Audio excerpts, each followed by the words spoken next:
Hindi ako naniniwala sa multo hanggang lumipat kami sa bahay na yon. Magandang araw po. Ako nga pala si Yumi. Lumang bungalow siya sa dulo ng iskinita.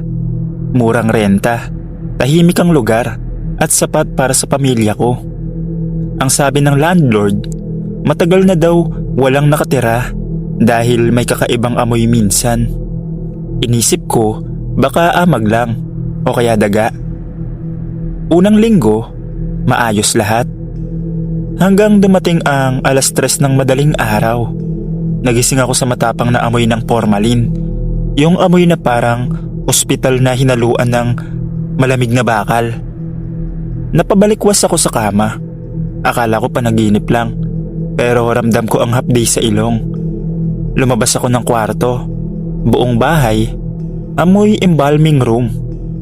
Tinignan ko ang kusina, banyo, pati na rin yung sala. Wala kahit anong bote o kemikal.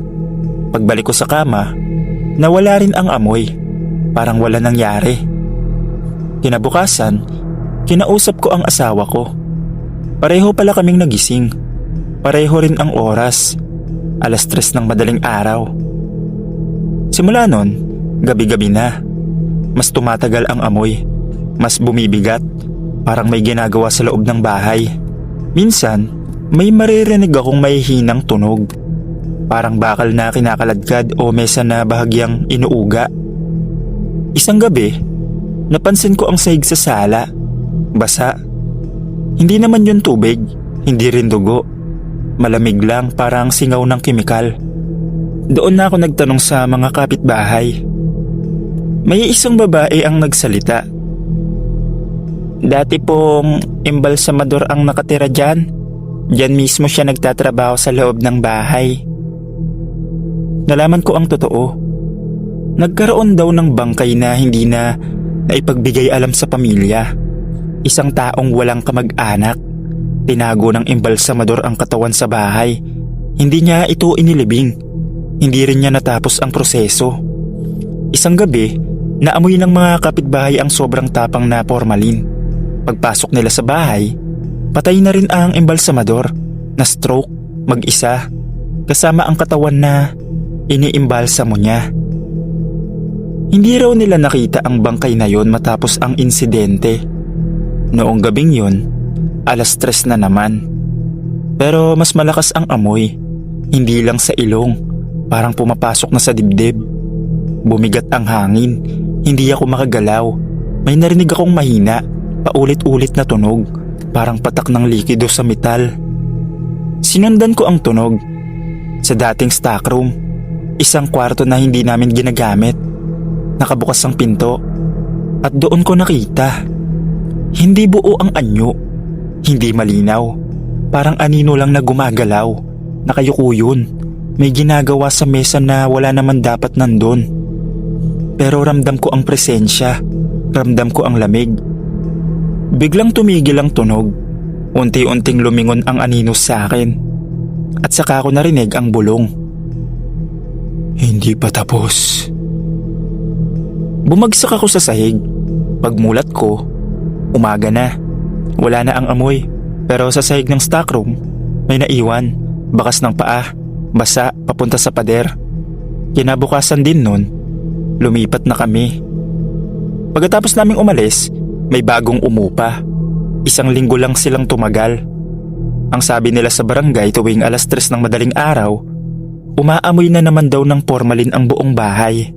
At may naririnig silang parang may ginagawa. Basta ingay daw. Hindi ko na inisip yon kasi nakalipat naman na kami ng pamilya ko.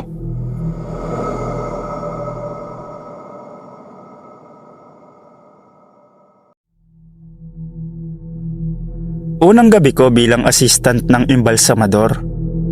Tawagin niyo na lang po ako sa pangalang Jake. Hindi ko talaga pangarap ang trabahong to. Kailangan ko lang ng pera. Sabi ko sa sarili ko, trabaho lang. Katawan lang yan, hindi na buhay. Walang dapat ikatakot. Pero mali ako. Tahimik ang funeral parlor pagsapit ng hating gabi. Ang ilaw kulay puti at malamig ang lugar. Yung tipong parang ayaw kang patulugin. Ang tanging tunog lang ay ang ugong ng mga freezer ng bangkay sa kabilang kwarto. Kasama ko si Mang Ernesto, veteranong embalsamador. Kalmado siya. Ako naman, unang gabi pa lang, ramdam ko na agad ang bigat ng hangin. Bandang 12:00, habang naglilinis ako ng gamit, may narinig akong katok. Mahina, 3 sunod-sunod. Napatingin ako sa freezer area. Akala ko imahinasyon ko lang. Pero maya-maya, may katok ulit. Mas malinaw na, tapos mas malapit. Nilapitan ko si Mang Ernesto. "Sir, may naririnig po ba kayong katok?" Tumangulang siya, parang sanay na. "Baka lumalaban lang sa lamig ang bakal, kaya tumutunog," sabi niya. Pero hindi bakal ang tunog. 2:00 ng madaling araw, mag-isa lang ako sa freezer area. Si Mang Ernesto nasa kabilang kwarto. Doon ko narinig ulit ang katok. Mas malakas na. Galing sa isang partikular na freezer. Lumapit ako. Nanginginig ang kamay ko. Tinawag ko si Mang Ernesto. Dumating naman siya. Walang kaba sa mukha niya. Binuksan niya ang freezer. Walang bangkay. Walang laman. Malinis at tahimik ang loob. "Wala ka namang makikita. Sanayan lang yan, hayaan mo na lang." Isinara niya ang pinto at umalis na parang wala nangyari. Pagtalikod niya, may kumatok na naman 3 beses. Napaatras ako, siguradong galing sa loob. Tinawag ko ulit siya. Binuksan ulit ang freezer. Pero wala pa rin. Bago niya isara, may napansin ako. May bakas ng kamay. Parang may kumatok mula sa loob, papalabas. Hindi ko na sinabi. Hindi ko na kinaya. Bandang 3:00, mas lumakas ang mga katok. Hindi na pa isa-isa. Parang may nagpupumilit makalabas. Hindi ko na maramdaman ang paa ko sa sobrang lamig at takot. At saka ko narinig ang boses. Mahina, parang galing sa loob ng bakal. Napatakip ako ng tenga, pero narinig ko pa rin. Nang buksan ulit ni Mang Ernesto ang freezer, wala pa ring laman. Pero ako, may nakita ako. Hindi buo, hindi malinaw. Isang anyo na nasa loob. Nakayakap sa sarili, tapos nakatingin sa akin. Nang magsara ang pinto, nakita kong nakangiti siya. Hindi ko na tinapos ang shift ko. Paglabas ko ng funeral parlor, may bakas ng kamay sa loob ng pinto, mula sa loob palabas.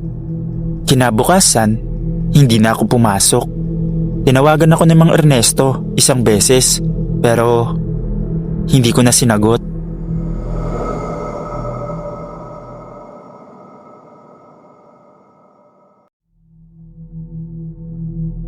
Ako nga pala si Marlon.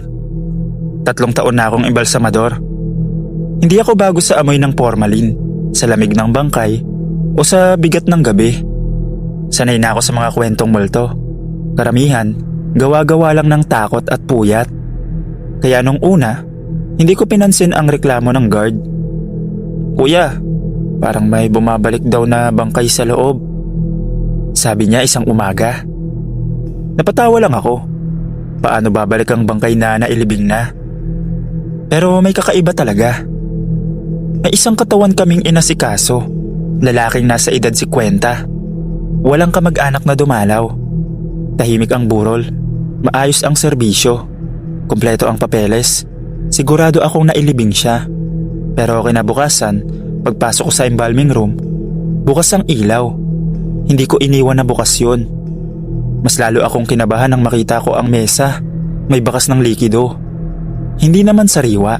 Hindi rin bago. Parang ginamit lang ulit yung mesa. Tinignan ko ang logbook.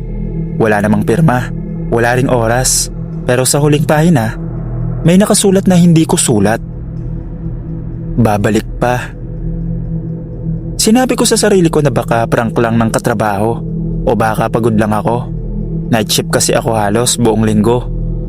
Pero nung gabi rin yun, habang nag-iisa ako sa embalming room, biglang parang bumigat ang paligid. Lumamig ng sobra. Parang binuksan lahat ng freezer kahit hindi naman. May narinig akong mahinang tunog, parang kinakaladkad. Dahan-dahan akong lumingon sa freezer area. Isa sa mga pinto, bahagyang nakabukas. Nilapitan ko yon, pilit na pinapakalma ang sarili. Pagbukas ko, wala. Walang bangkay, walang laman. Pero sa loob, may naiwan. Isang maliit na supot na puti. Hindi ko agad binuksan, pero alam ko na agad na hindi yun dapat nandun. At mas lalong hindi yun dapat na wala noon pa. Sa sandaling yun, may narinig akong bulong mula sa likod ko. Mahina, parang galing sa dibdib ng taong pagod na pagod. Nanlamig ako. Hindi ako lumingon. Hindi ko kaya. Hindi ako agad gumalaw matapos kong marinig ang bulong. Parang hindi galing sa likod ko, parang galing mismo sa loob ng ulo ko. Pilit kong nilunok ang kaba at dahan-dahang humarap sa mesa. Kinuha ko ang maliit na puting supot na naiwan sa freezer. Mabigat ito, mas mabigat kaysa sa inaasahan. Pagbukas ko, doon ko nakita ang laman. Hindi ko na ididetalye. Sapat nang sabihing bahagi ito ng katawan na dapat ay sinama noon pa. Bahaging malinaw na itinago. Biglang bumalik sa alaala ko ang chismis tungkol sa dating embalsamador. Kung paanong may mga kinukuha raw siyang bilang anting-anting, mga piraso. Basta yun. At ngayon, may bumabalik. Biglang namatay ang ilaw. Kasabay nun, bumukas ang lahat ng freezer. Isa-isa, dahan-dahan. Bumagsak ang lamig sa buong kwarto. Hindi na ito normal na lamig. Para akong nasa ilalim ng lupa. May narinig akong yapak. Mabigat, mabagal, tapos papalapit.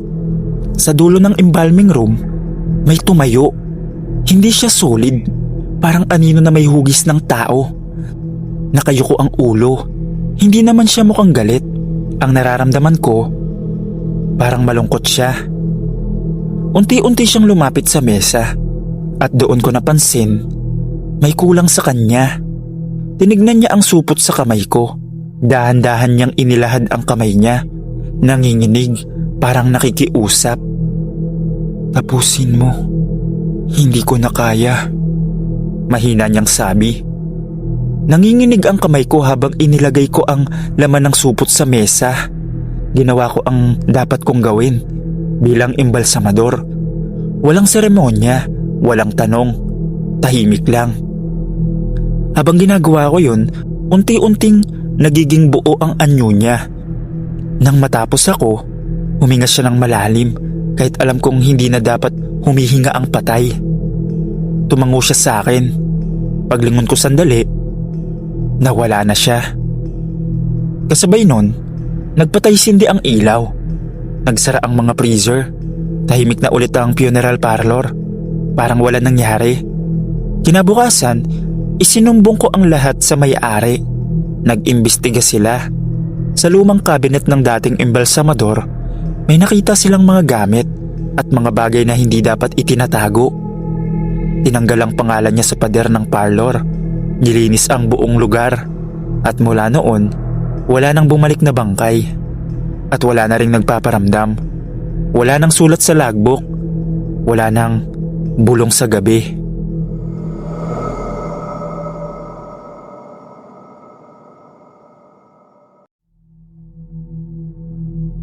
Hindi ako dapat night shift noon. Baguhan lang ako. Apprentice ng embalsamador sa isang maliit pero matagal ng funeral parlor sa probinsya. 3 linggo pa lang ako sa trabaho. At ang alam ko lang ay maglinis ng gamit, mag-ayos ng mesa at manood. Lagi akong sinasabihang, huwag kang magmadali, matututo ka rin. Kaya nagulat ako nang sabihing ako ang papasok sa gabi. Maitutulong sa'yo. Sanay na yun sa night shift, sabi ng may-ari. Akala ko, isa sa mga senior staff. Pagdating ko, bandang 10:00 ng gabi, tahimik ang buong lugar. Patay ang ilaw sa hallway. Bukas lang ang sa embalming room. Doon ko siya unang nakita. Nakatayo siya sa tabi ng mesa. Matangkad, payat, naka-uniforme ng embalsamador. Yung lumang design. Hindi na ginagamit ngayon. Nakatalikod siya sa akin. Sir? Tawag ko. Tumango lang siya. Hindi siya humarap. Simulan na natin. Marami kang dapat matutunan. Habang nagtatrabaho kami, napansin ko ang kakaiba. Hindi siya humihinga ng malalim.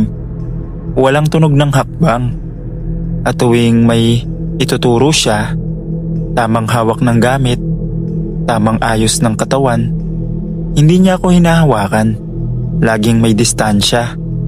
Pero ang pinakang kakaiba, alam niya ang lahat. Mga teknik na hindi pa tinuturo sa akin. Mga detalye ng trabaho na hindi nababanggit sa training. Parang matagal na niyang ginagawa to. Tinangka kong kausapin siya. Sir, matagal na po ba kayong nagtatrabaho dito? Huminto siya saglit. Hindi pa rin humarap. Matagal na. Mas matagal pa sa naaalala ng lugar na to. Bandang hating gabi, napansin kong wala siyang dalang gamit. Wala ring bag. Wala ring pangalan sa logbook. Nang tanungin ko kung anong shift niya sa umaga, natawa siya. Mahina lang. Hindi ako pumapasok ng umaga. Sa gabi lang ako kailangan. Bandang 2:00, may bigla siyang pinagawa sa akin. Isang proseso na hindi ko pa dapat ginagawa. Kinabahan ako. Sir, hindi pa po yata ako handa. Dahan-dahan siyang tumingin sa akin. Pero hanggang liig lang. Hindi ko pa rin makita ang mukha niya.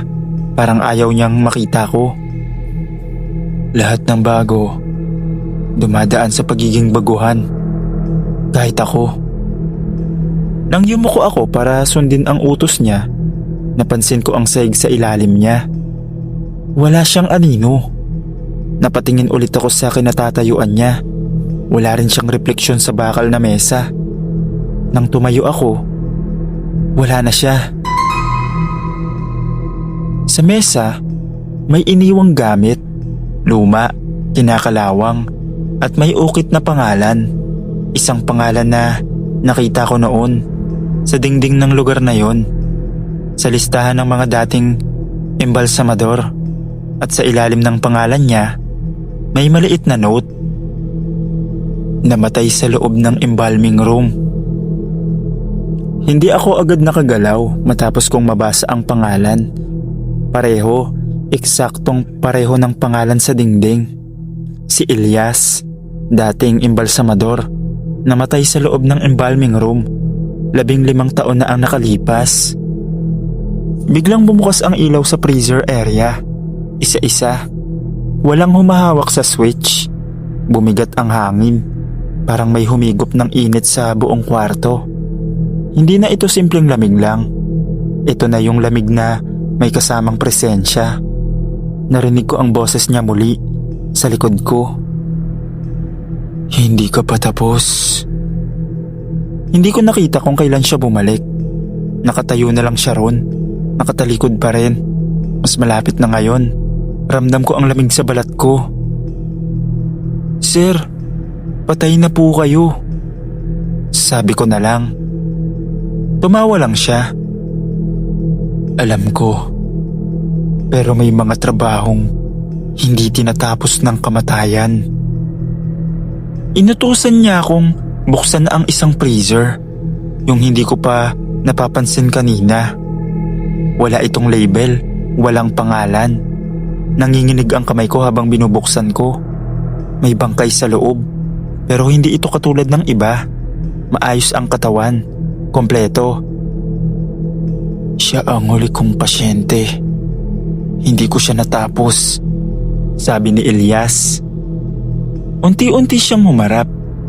Pero wala siyang muka. Parang aninong may hugis ng ulo lang. Walang mata. Wala ring bibig. Gawin mo ang hindi ko nagawa. Paano kung ayaw ko? Tumahimik siya sandali. Pagkatapos, itinuro niya ang mesa. Lahat ng tumatanggi, may masamang mangyayari. Wala akong pagpipilian. Ginawa ko ang proseso. Dahan-dahan, nanginginig. Mali-mali sa umpisa pero habang tumatagal, parang may gumagabay sa kamay ko. Hindi ko na kailangang mag-isip. Alam ko na agad ang susunod na hakbang. At habang ginagawa ko yun, nararamdaman kong may nawawala sa akin. Hindi laman kundi lakas. Nang matapos ako, huminga ng malalim ang katawan sa mesa. Isang beses lang, sabay tahimik ulit ang lahat. Paglingon ko, nakatayo si Elias sa tabi ko. Ngayon, may hugis na ang mukha niya. Malabo pero mukha ng payapa. Salamat. Ngayon, ikaw na ang magtuturo. Biglang namatay ang ilaw. Pagbalik nito, mag-isa na lang ako sa embalming room. Kinabukasan, tinanong ako ng may-ari kung bakit iniwan ko raw na bukas ang embalming room. Sinabi ko lang na baka nakalimutan ko. Pero matapos yun, hindi ko na ulit naramdaman si Elias.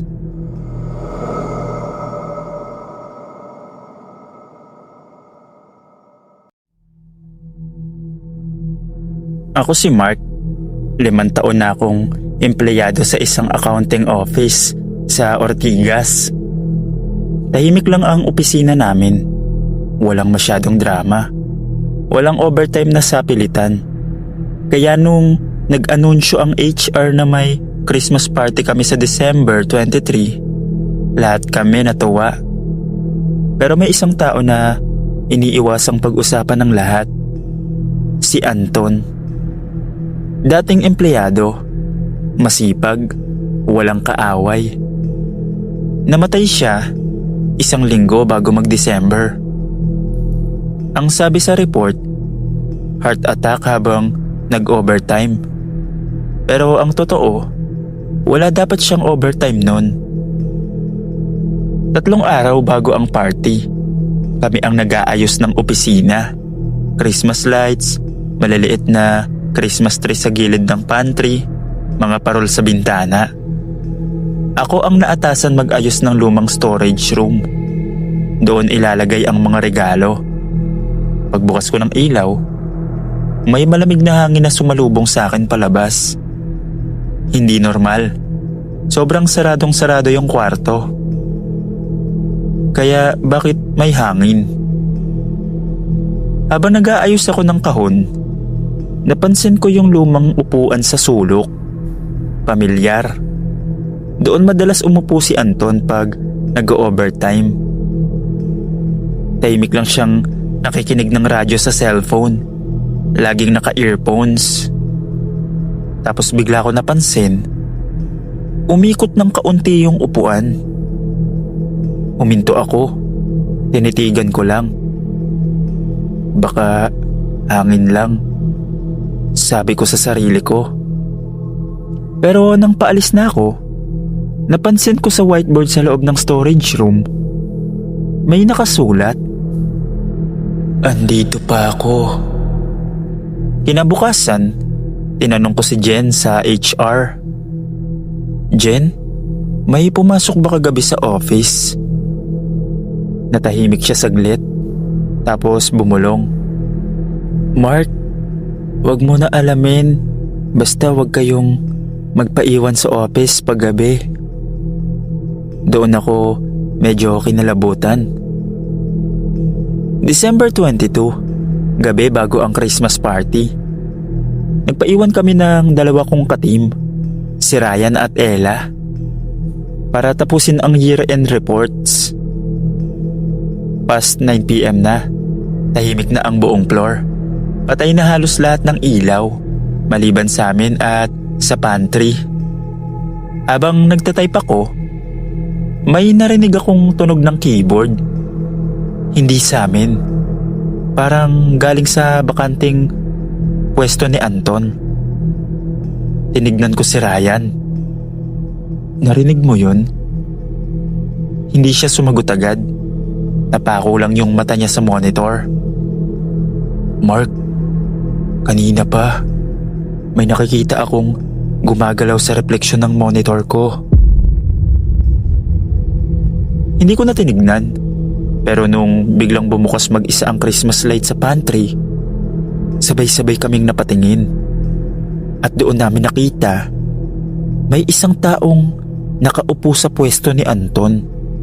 Hindi malinaw ang muka, pero suot niya yung luma niyang office ID. At bago tuluyang mamatay ang ilaw sa floor, tumingin siya sa amin.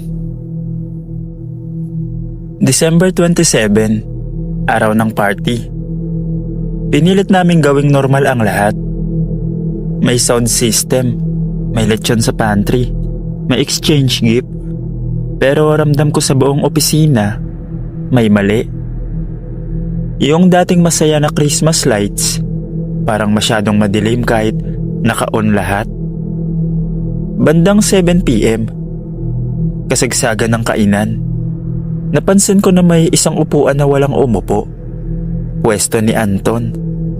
Walang nagsabi, pero parang may hindi nakikitang tao roon. Habang may nagkakaraoke, biglang nagkaproblema ang mic. Kasunod nun, isang malamig na hangin ang dumaan sa pantry. Narinig namin ang tunog ng office door sa dulo ng floor. Isang beses na pagbukas, isang beses na pagsara. Natahimik ang lahat. Biglang napasigaw si Ella. May tao sa likod! Paglingon namin, wala kaming nakita. Pero si Ella, nanginginig na, pawis kahit malamig ang hangin. May humawak sa balikat ko. Malamig. Bago pa siya matapos magsalita, bigla siyang bumagsak sa sahig. Nahimatay. Nagkagulo ang lahat. May sumigaw, may umiyak. Tinawag ang guard. Habang tinutulungan si Ella, napansin ko ang TV screen sa gilid ng pantry. Bigla itong nag-on. Lumabas ang CCTV footage ng opisina. Pero hindi live. Footage yun ng gabi ng mamatay si Anton. Kita namin siyang mag-isa sa floor. Tahimik, nakatitig sa monitor. Tapos biglang lumingon siya sa camera. Parang alam niyang may nanonood. At bago pa mag-block ang screen, may aninong tumayo sa likod niya. Napasigaw si Jen sa HR. Patayin niyo yan! Pero kusa nang namatay ang TV. Kasabay nun, bumagsak ang Christmas tree. At mula sa storage room, hindi niyo ako isinama. Mahinang boses, pero malinaw. Doon na nagdesisyon ang management. Tinapos agad ang Christmas party. Isa-isang umalis ang lahat. At matapos yun, si Ella hindi na bumalik sa trabaho. Nag-resign kinabukasan. 1 linggo matapos ang party, normal na ulit sa storage room at sa office namin. Hanggang dito na lang po, Sir Dave. Maraming salamat po.